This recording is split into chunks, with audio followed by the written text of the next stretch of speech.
El pretexto es este libro, La conciliación de conflictos medioambientales, una alternativa de resolución. Es un libro de la doctora Angelina Isabel Valenzuela Rendón. Es editado por la UNAM. Ese es el pretexto para esta entrevista con la doctora Angelina. Va.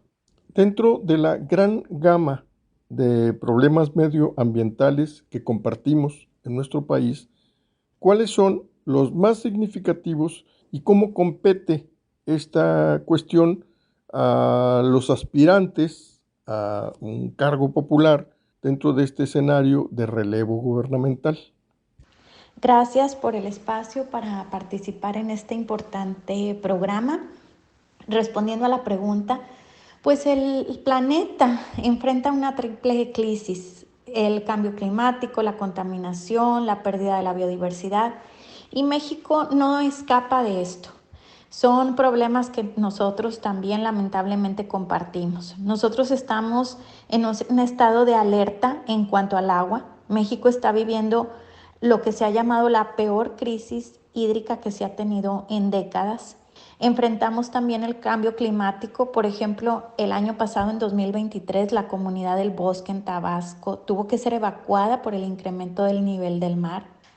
Encaramos la contaminación atmosférica urbana, no se diga en un país, en una ciudad, perdón, como Monterrey, incluida su área metropolitana, por supuesto. La pérdida de la biodiversidad es otra problemática. Por ejemplo, nos preocupa mucho la situación de la vaquita marina, del ajolote, entre otras especies.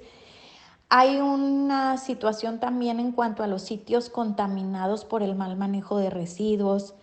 Podemos hablar de la sobreexplotación de recursos naturales, el uso de energías fósiles, la pérdida del patrimonio biocultural, la deforestación, los incendios forestales, la cuestión de las áreas naturales protegidas, que tenemos un número considerable, pero muchas veces pues carecen de planes de manejo o carecen de los recursos para garantizar su real protección.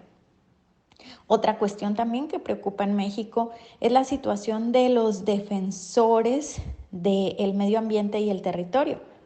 Por ejemplo, el CEMDA, el Centro de Estudios Mexicanos de Derecho Ambiental, acaba de reportar que en el año 2022 hubo 582 agresiones de las que se informan ellos, lo que representa pues un número considerablemente alto. Vaya, tenemos, insisto, una serie de problemáticas, y esto a su vez genera pues diferentes conflictos ambientales entre diversos actores. Algunos de los conflictos ambientales vivos que tenemos actualmente en el país, desgraciadamente, aunque bueno, es un área de oportunidad precisamente para resolverlos. Algunos de estos son el Tren Maya, el corredor interoceánico del Istmo de Tehuantepec, el caso Río Sonora, el caso Jomún en Yucatán, por ejemplo. Y bueno, todo esto pues claro que a su vez representan pues temáticas importantes a considerar por los candidatos. Se ha dicho que por las cifras, estas serán las elecciones más grandes en la historia de México hasta el momento. Por supuesto que algo que desde mi punto de vista deben considerar los candidatos es que se debe lograr una adecuada coordinación entre los tres órdenes de gobierno y entre los tres poderes: ejecutivo, legislativo y judicial. Al ejecutivo pues le toca ejecutar, precisamente como su nombre lo dice. En parte, por ejemplo, hacer operativas las leyes con la reglamentación que se requiera para poderlas operar realmente, asignar recursos, presupuestos, pensar en políticas públicas, planes que lleven a una realidad la normatividad con la que actualmente se cuenta en nuestro país. A los legisladores, pues por supuesto, perfeccionar las leyes, que jamás son perfectas.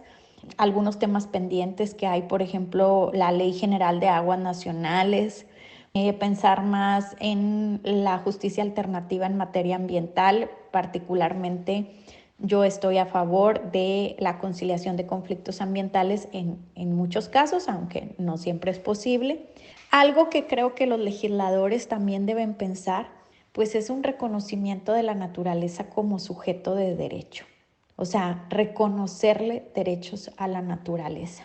Ojalá que sea algo que se logre en próximos tiempos. Y bueno, los juzgadores, aunque no son los candidatos, pero hay que recordar que ellos deben juzgar con miras a garantizar los derechos humanos. Y ahí es donde tenemos el resto que acatar las resoluciones del Poder Judicial. Y esto incluye a las demás autoridades. Es decir, esto incluye a los candidatos que sean elegidos en un futuro. En relación con la problemática medioambiental en México, ¿cuáles son los principales instrumentos o herramientas con los que cuenta el ciudadano para enfrentar básicamente esta problemática? Hablando de conflictos medioambientales en México, nosotros tenemos una normatividad robusta. Por ejemplo, tenemos la Constitución. En la Constitución está reconocido el derecho a un medio ambiente sano en el párrafo quinto del artículo cuarto. Contamos también con tratados internacionales. Quiero destacar el Acuerdo de Escazú, que es un tratado vinculante para México. Y entre sus pilares, tiene precisamente el acceso a la justicia ambiental. También contamos con leyes, reglamentos, normas oficiales mexicanas, etcétera. Quiero enfatizar que el derecho ambiental es una materia concurrente, es decir, hay facultades que se conjugan entre la Federación, estados y municipios. Y precisamente la normatividad también la vamos a ver así, normatividad federal, estatal e incluso municipal.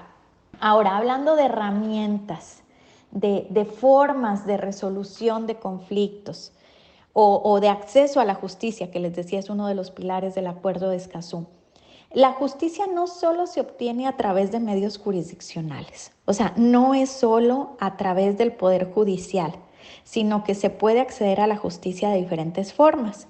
Entonces, yo quisiera hablarles primero de que sí existen formas de resolución jurisdiccionales, o sea, ante los jueces, ante los tribunales, y después mencionarles que hay medios no jurisdiccionales, pero sí lícitos, ¿sí? En cuanto a los jurisdiccionales, pues hablaremos de los juicios. Juicios altamente importantes en materia ambiental, el amparo. Por ejemplo, tenemos el amparo relativo al caso Laguna del Carpintero. Es la sentencia que se emitió en ese caso, pues es una sentencia emblemática, paradigmática, que no solo ha sido estudiada en México, sino incluso fuera de México. Ahí la primera sala de la Suprema Corte de Justicia de la Nación hizo un análisis concienzudo de la materia ambiental y pues finalmente es un antecedente que tenemos en materia ambiental sumamente importante y que nos inspira a seguir defendiéndonos a través del amparo precisamente.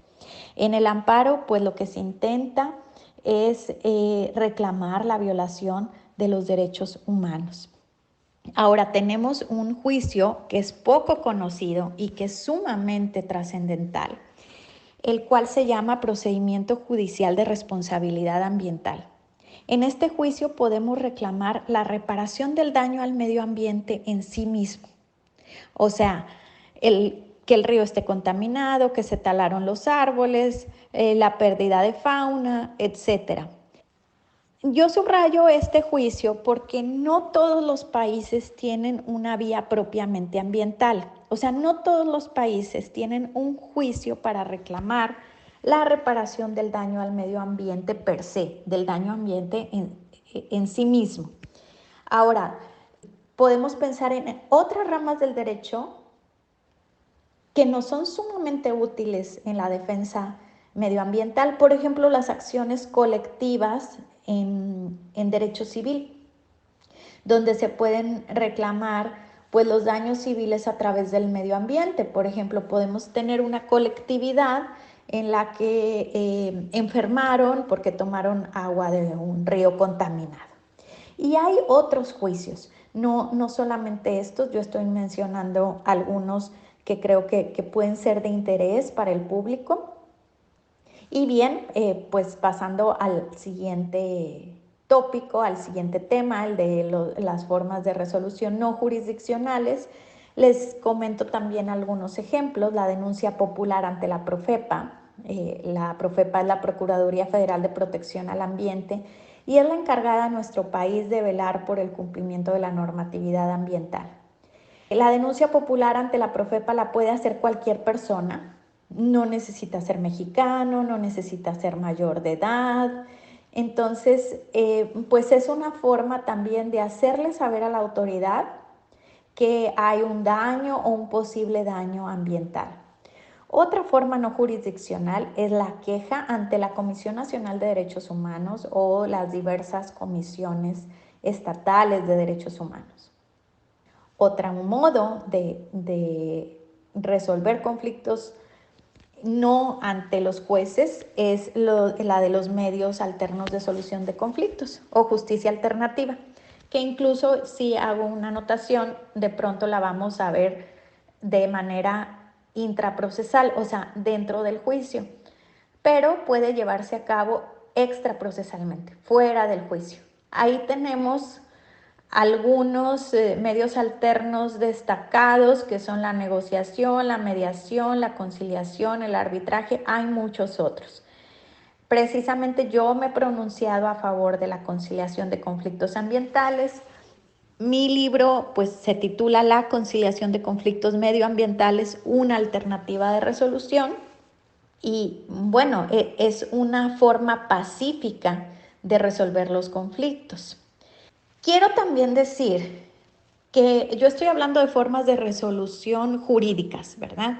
Pero también hay otras formas que no son jurídicas sin que quiera decir que son ilícitas, sino que pueden ser lícitas, como por ejemplo, pues las manifestaciones pacíficas, las expresiones artísticas, la difusión en redes sociales de las temáticas que se pueden llevar a cabo con miras precisamente a resolver los conflictos medioambientales. En las relaciones entre gobierno, ciudadanía y ámbito empresarial existen vías de comunicación claramente establecidas, es decir, elementos que facilitan la comunicación y la solución de conflictos en esas áreas en lo correspondiente al ambiente, pero también existen obstáculos o bien pues situaciones de crisis que ocurren de manera frecuente o continua y que están allí para impedir la solución de esos conflictos. ¿Cuáles son esos problemas principales y por qué no se les puede dar una solución inmediata o a mediano plazo?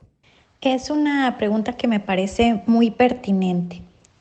Para iniciar, diré que un conflicto es una contraposición de intereses entre dos o más sujetos. Y este conflicto puede ser violento o no.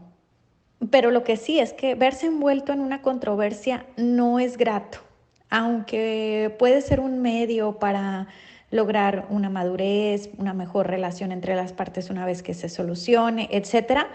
Pero cuando estamos inmiscuidos en un conflicto, pues no nos es grato. Y hay muchos obstáculos que precisamente pues provocan que no haya soluciones prontas. Por ejemplo, verse involucrado en un conflicto significa pues un costo económico, un costo psicológico, quizás una afectación a la moral, a lo social, al prestigio, etcétera. Y estos obstáculos pues son relativos tanto a los particulares como al Estado. Sucede aquí que hay una gran asimetría en los conflictos ambientales por lo general. Casi siempre vamos a ver que uno de los sujetos es mucho más fuerte que la parte antagónica. Y esto pues no le hace muy atractivo al más fuerte ceder a favor del débil.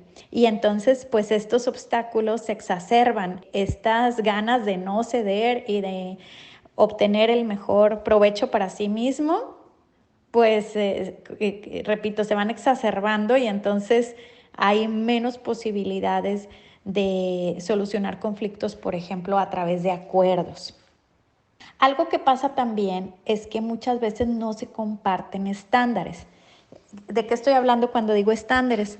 Pues convencionalismos sociales, religión, ética, la cosmovisión. Y hay veces esta lejanía entre los estándares es tan profunda, hay tanta distancia que es inasequible que las partes solucionen por sí mismas sus conflictos. Y ahí es donde pues muchas veces un tercero tiene que decidir en vez de que las partes en contraposición de intereses resuelvan por sí mismas. También influye mucho el estilo de gestión de conflicto que tiene cada involucrado, que tiene cada sujeto que está inmiscuido en una controversia. Podemos dividir las formas de gestionar el conflicto así muy a grandes rasgos en negativas y positivas. En las negativas mencionamos el evitar un conflicto, lo evito y entonces pues no se resuelve. Acomodarse a lo que quiere el otro, que ahí pues muchas veces vamos a ver al que se considera más débil acomodándose al otro sin obtener nada para sí mismo. El ganar-perder, que eso es común en las sentencias judiciales. Uno ganó el caso, el otro perdió y hay veces ni el que ganó se siente satisfecho con lo obtenido. Ahora bien, una gestión positiva de conflictos consiste en un ganar-ganar. Y en esta, pues lo que vamos a estar observando es un acuerdo entre las partes en las que no se acomoda uno a lo que quiere el otro, sino que hay como lo digo, un ganar-ganar, en que las dos partes pues realmente se sienten satisfechas, aunque no totalmente, de haber obtenido un pacto que resuelva el conflicto. Pero evidentemente con todos los obstáculos que hay de por medio, pues es difícil llegar a este acuerdo. Sí que gobierno, ciudadanía, empresas, ONGs y demás agentes que pueden participar en un conflicto, pues sí que tienen todos estos obstáculos que he estado mencionando y otros. Algo bien importante es decir que si un conflicto no se soluciona, se convierte en un peligro de provocar más, de que se venga una cascada de otras disputas, de menoscabos y pues obviamente que la problemática se agrave y sea más difícil resolver, incluso pues mucho más difícil que las partes lleguen a un acuerdo, pero incluso aunque un tercero tuviera que resolver, se vuelve muy complejo el tener una serie de conflictos acumulados. ¿Cuáles son las principales fuentes de contaminación que afectan a nuestra sociedad? ¿Cuáles de ellas están lo suficientemente visibles o publicitadas? ¿Y cuáles son las fuentes de contaminación que resultan prácticamente invisibles para el vulgo, pero que son igualmente peligrosas o bien altamente dañinas en perspectiva, es decir, a largo plazo? ¿Cómo conviven las distintas fuentes de contaminación con el escenario de la información pública en nuestro país? Para contestar esta pregunta haré alusión a que hay muy diferentes tipos de contaminación. Hablaré, por ejemplo, de contaminación atmosférica, contaminación del agua, del suelo, aromática, lumínica, acústica, por referirme a las principales. Y entonces las principales fuentes de contaminación pues dependerán del tipo de contaminación del que estamos hablando. Por ejemplo, si hablamos de la contaminación del aire, la misma Semarnat, o sea, la Secretaría de Medio Ambiente y Recursos Naturales en nuestro país, ha dicho pues que las fuentes de contaminación atmosférica son las fijas o puntuales, es decir, la industria, fábricas, plantas de energía, refinerías, por mencionar algunas. Otra fuente de contaminación son las fuentes móviles, lo que tiene que ver con los medios de transporte, los vehículos automotores. También identifican las fuentes de área, o sea, las actividades que en su conjunto afectan al aire, tales como el uso de la madera, las imprentas, las tintorerías, etc. Y no podemos olvidar que también están las mismas fuentes naturales, por ejemplo, las emisiones producidas por un volcán. Y bueno, esas podríamos decir que son las primordiales fuentes que causan contaminación atmosférica. Si nos referimos al agua, pues ahí tenemos que el Fondo para la Comunicación y la Educación Ambiental ha identificado algunas fuentes contaminantes. Los vertidos de desecho industrial y de aguas residuales que no han sido tratadas, la deforestación incluso contribuye a la contaminación del agua, el uso de pesticidas, de desechos sólidos, o sea, de basura, y bueno, tantos más que pueden contaminar al agua. Esto es solo para ejemplificar. Si queremos mencionar la contaminación del suelo, bueno, pues ahí podemos pensar en tiraderos clandestinos, en la circulación de lixiviados. Los lixiviados son los líquidos provenientes de residuos que pues generalmente van a ser tóxicos. En general, pues otra vez hacemos alusión a la inadecuada gestión de residuos en cuanto a contaminación del suelo, muy relacionada, si pensamos, por ejemplo, en un tiradero clandestino, en un tiradero de basura, pues muy relacionada con la contaminación aromática, ¿no? También pensemos en, como les decía, en la contaminación lumínica. Ahí pues las fuentes son las fuentes de luz artificial. Si hablamos de contaminación acústica, pues vamos a estar pensando, poniendo la atención en ruidos, vibraciones que pueden ser dañinos, ya sea para el ser humano, que es solo un elemento más del sistema medioambiental, o para elementos naturales. Y si queremos decir, bueno, cuáles de estas fuentes son visibles y cuáles no son visibles, pues tiene muchas veces que ver con la cercanía geográfica que tenemos precisamente con la fuente. Pero aún así, quiero poner como muestra el tema de la contaminación atmosférica en Monterrey. Pues muchas veces la gente dice, veo la contaminación en el sentido que no puedo ver el Cerro de la Silla. O siento la contaminación porque siento los ojos irritados, la garganta, etc. En ese sentido es visible, pero a la vez no lo es, porque yo no puedo saber así, a simple vista, pues cuál es el índice, por ejemplo, de las partículas PM2.5.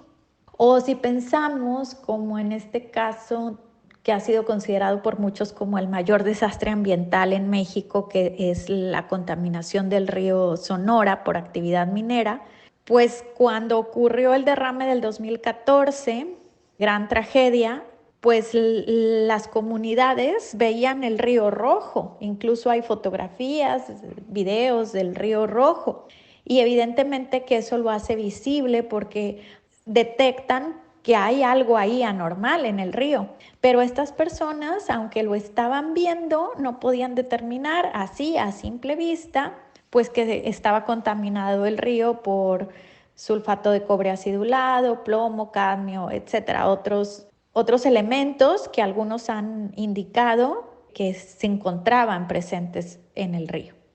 Ahora, es muy importante esto que me preguntan sobre, pues, cómo convive esto con el derecho a la información. En México está reconocido el derecho a la información como un derecho humano. Lo encontramos previsto, reconocido en la Constitución. Y particularmente he de mencionar que en el Acuerdo de Escazú, que ya lo había señalado, les había dicho que uno de los pilares del Acuerdo de Escazú es el del acceso a la justicia ambiental, pero otro de los pilares es el del acceso a la información en materia ambiental, a la información pública. Entonces, El Acuerdo de Escazú, les recuerdo, es un tratado vinculante para México. O sea, México ya tiene compromisos internacionales en cuanto al acceso a la información ambiental. No quiero decir que no tengamos nada de información pública en materia ambiental. Claro que sí la tenemos. De hecho, tenemos, por ejemplo, el Sistema Nacional de Información Ambiental y Recursos Naturales. En este sistema podemos encontrar datos estadísticos, cartográficos, documentales. La Semarnat emite diferentes documentos. Por ejemplo, tenemos el Inventario Nacional de Fuentes de Contaminación Plástica. Y así tenemos diversos medios de información en los 3 niveles, federal, estatal y municipal. Además, tenemos derecho a hacer solicitudes de información pública.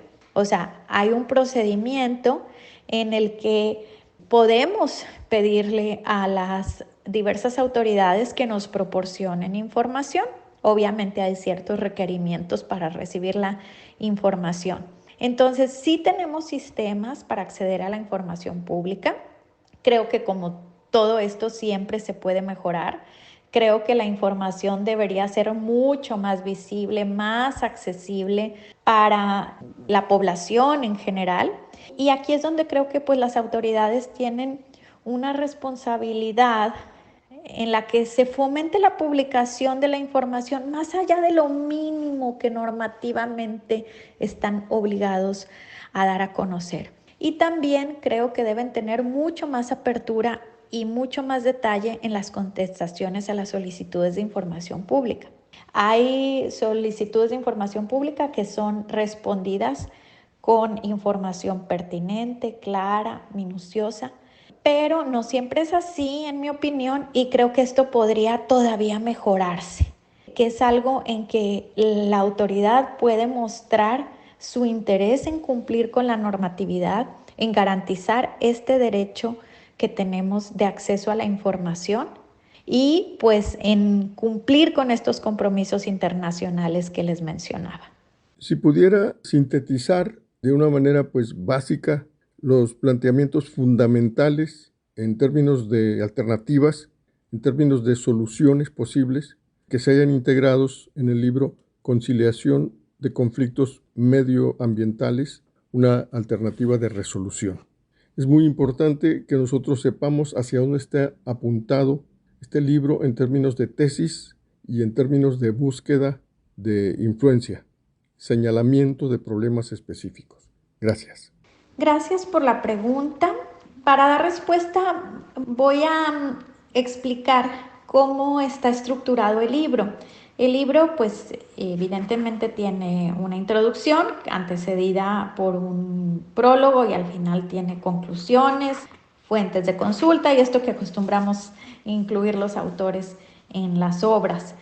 Pero refiriéndome al capitulado, he de aclarar que está dividido solo en 2 capítulos y cada uno de estos capítulos está dividido a su vez en 2 partes. Esto es porque se utilizó el método cartesiano para elaborar este trabajo. Vamos a encontrar en el primer capítulo una referencia a los conflictos y los medios alternos de resolución en materia ambiental. Y creo que aquí es donde empiezo a dar contestación a lo que se me cuestiona, porque aunque el libro es sobre conciliación de conflictos ambientales principalmente, pues sí se hace referencia a algunos otros medios alternos de solución de conflictos, incluso haciendo algunos comparativos. Para esto se recurrió a los principales medios de solución de conflictos que se conocen en el país, que son la negociación, la mediación, el arbitraje. Y se da una explicación de por qué nos pronunciamos a favor de la conciliación, sin que quiera decir que estamos en contra de los demás medios de justicia alternativa. Después de esto, en el libro se hace una referencia pues específicamente a la conciliación ambiental y su pertinencia. Se habla de la pertinencia haciendo pues un recorrido por algunos otros países en los que ha resultado exitoso resolver los conflictos ambientales a través de la justicia alternativa autocompositiva. ¿Qué quiero decir cuando Cuando digo la palabra autocompositiva, bueno, pues que las mismas partes son las que resuelven el conflicto. Pueden estar auxiliadas por un tercero. Por ejemplo, en la conciliación hablamos de un conciliador, que es un tercero ajeno al conflicto. Pero quienes son las protagonistas de la resolución son las mismas partes, a diferencia de lo que sucede en un juicio, en donde un juez, que es el tercero ajeno al conflicto, pues decide cuál va a ser la forma de resolver el conflicto y como ya decíamos, pues eso muchas veces va a significar un ganar-perder, porque una de las partes pues se siente perdedora y hay veces hasta el ganador siente que perdió, tiene esa percepción. Ahora bien, en el segundo capítulo vamos a encontrar que se habla de los obstáculos a superar respecto a la conciliación ambiental, porque aunque sostenemos esta tesis de resolver los conflictos de forma pacífica, autocompositiva, pues tampoco la conciliación es la panacea, o sea, tampoco es perfecta. Tiene también sus desventajas y aquí es donde las damos a conocer, pues tratando de que éstas puedan ser aminoradas en la práctica. Incluso ahí pues se tratan algunas temáticas de vanguardia, como por ejemplo los efectos que ha tenido la pandemia en la conciliación o pues se pone en la mira la situación de que hay sujetos vulnerables y cuál sería su participación en la conciliación.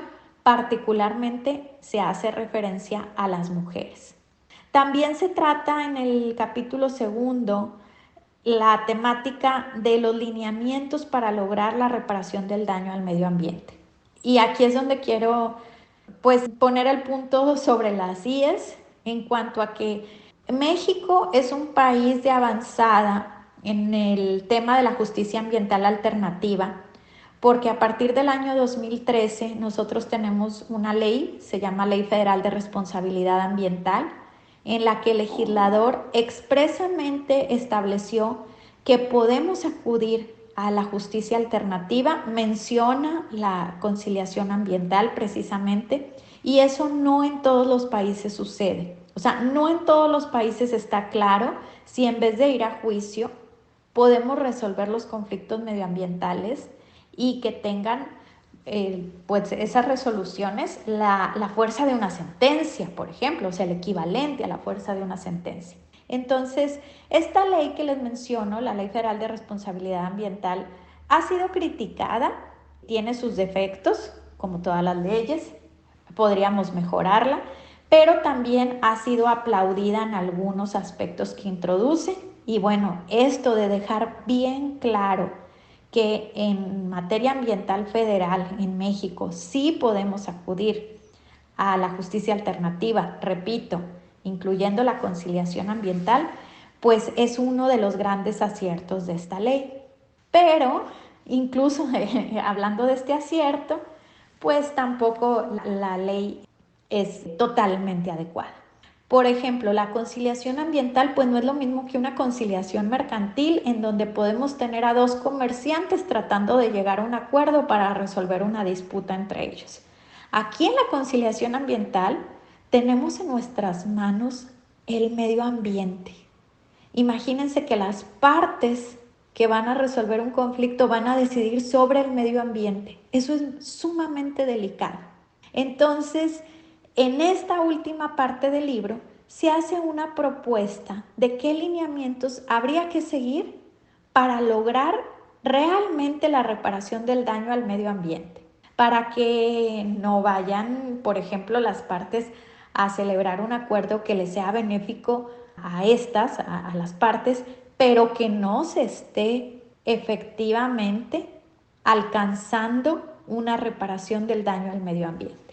Esa es la aportación que pretende hacer el libro, no solo analizar una temática que es novedosa, y quiero aclarar que la conciliación en sí misma no es novedosa, incluso es inherente al ser humano el que se puedan llegar a acuerdos para resolver conflictos, pero lo que sí es novedoso es trasladarnos de la conciliación a la conciliación medioambiental. El pensar muy específicamente en esta temática, eso sí que es novedoso Y al ser nuevo, pues precisamente presenta los retos, los desafíos que se intentan resolver con esta modesta propuesta de algunos lineamientos para, repito, insisto, lograr la reparación del daño al medio ambiente. Quiero agradecer nuevamente pues el espacio que me ha dado Gabriel en su programa de radio que trata temas trascendentales y que nos deben interesar a todos porque toda la sociedad debe estar interesada en la temática medioambiental. Muchas gracias.